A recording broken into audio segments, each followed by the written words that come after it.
트럼프가 베이징에 갔어.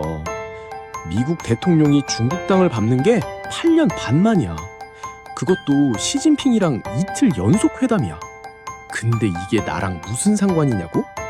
삼성전자, SK하이닉스, 지금 들고 있는 반도체 ETF. 이번 회담 결과에 따라서 오를 수도 출렁일 수도 있어. 오늘 딱 하나만 알고 가면 돼.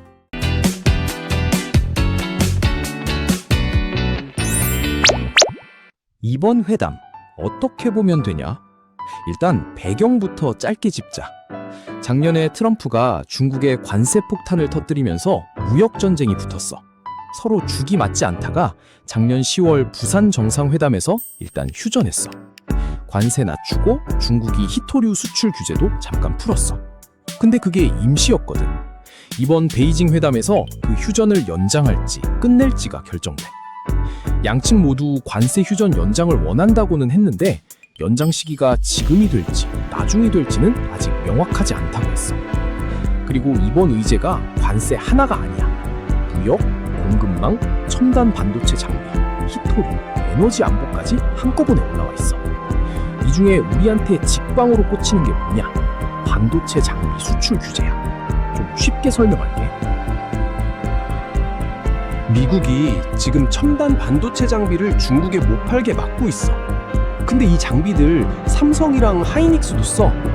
중국이 자체 반도체를 못 만들면 글로벌 반도체 공급에서 한국 비중이 계속 높아져. 한국 반도체 회사한테 유리한 구조야. 반대로 미국이 규제를 풀어주면 중국이 자체 생산 늘리고 경쟁이 심해질 수 있어. 단순하게 보면 이거야. 규제 유지되면 한국 반도체 유리. 규제 완화되면 한국 반도체 경쟁 심화 우려. 히토류도 짚고 넘어가자. 반도체, 배터리, 방산 장비에 들어가는 핵심 원자재야.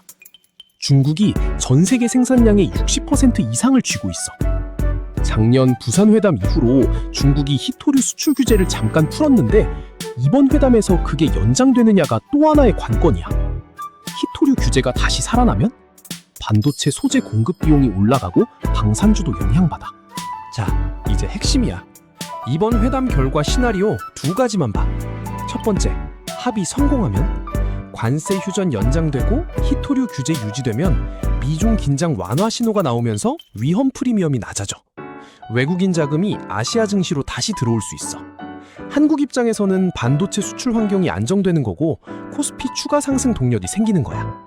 두 번째, 결렬되거나 결과가 애매하면, 구조적 이견이 드러나거나 협상이 미뤄지면 중국 증시 변동성이 재차 확대되면서 반도체 쏠림 장세의 단기 차익 실현 압력이 커질 수 있어. 외국인이 또 팔기 시작할 수 있다는 거야. 여기서 이런 질문 나오지. 그러면 나 지금 팔아야 해? 결론부터 말하면 이 회담 하나로 포지션 다 바꾸는 건 비추야. 이유가 있어. 지금 코스피 12개월 선행 EPS가 977포인트까지 올라왔어. 반도체 기업들 이익 전망이 빠르게 상향 조정되고 있다는 뜻이야.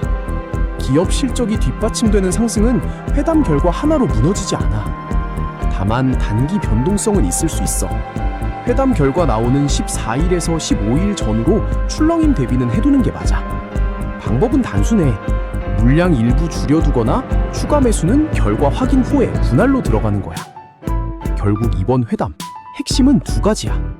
관세 휴전 연장되느냐, 반도체 장비 규제 얘기가 어떻게 흘러가느냐. 이 두 개에서 단기 방향이 갈려. 근데 솔직히 말할게. 회담 결과가 어떻게 나오든 반도체 수요 자체가 줄어드는 건 아니야. AI가 만들어 놓은 구조잖아.